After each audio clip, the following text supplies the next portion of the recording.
नमस्कार, म उमेश विश्वकर्मा सागर। आज म तपाईहरुको माझमा प्रदीप कुमार विश्वकर्मा, उहाँको घर बाजुरा हो। हाल उहाँ सुर्खेतमा हुनुहुन्छ।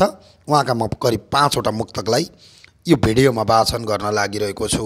भिडियो अन्त्यसम्म हेर्नु होला। सल्लाह सुझाव पनि प्रतिक्रिया दिन नभुल्नु होला। पहिलो मुक्तक यसरी सुरु हुन्छ। भरममा परेको मायाको खेल खत्तम हुन सक्छ, चल्छ र आखिर कतिन्जेल खत्तम हुन सक्छ। कहाँ पुगी रोकिने हो जिन्दगीको गाडी पनि।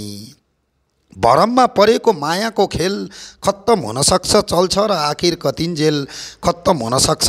कहाँ पुगी रोकिने हो जिन्दगीको गाडी पनि, चल्दा चल्दै गाडीको तेल खत्तम हुन सक्छ।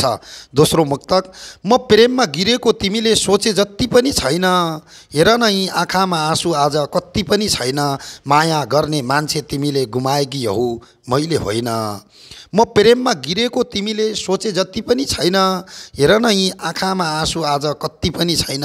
माया गर्ने मान्छे तिमीले गुमाएकी हौ, मैले होइन।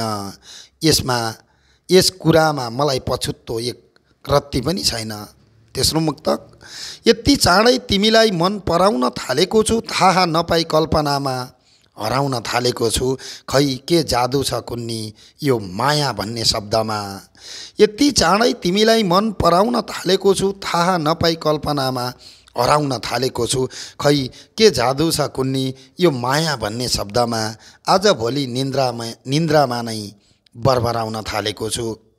चौथो मुक्तक, जलाउ मुटु अझै जलाइ पुगेन, आधा मुटु जल्यो आधा सलाई पुगेन। घोची घोची चलाउ बाँकी नरहने गरी, रह्यो होला कतै सायद चलाइ पुगेन। 5औं नम्बरको मुक्तक अथवा अन्तिम मुक्तक, तिमीलाई नसम्झेको कुनै दिन हुने छैन, म्यासेज नगरेको पनि एकैछिन हुने छैन। फेसबुकबाट ब्लक त गरौला तिमीले। तिमीलाई नसम्झेको कुनै दिन हुने छैन, म्यासेज नगरेको पनि एकैछिन हुने छैन। फेसबुकबाट ब्लक त गरौला तिमीले, तर दिलबाट तिम्रो सम्पर्कविहीन हुने छैन। मुक्तकार प्रदीप कुमार विश्वकर्मा, बाजुरा, हाल सुर्खेत। धन्यवाद।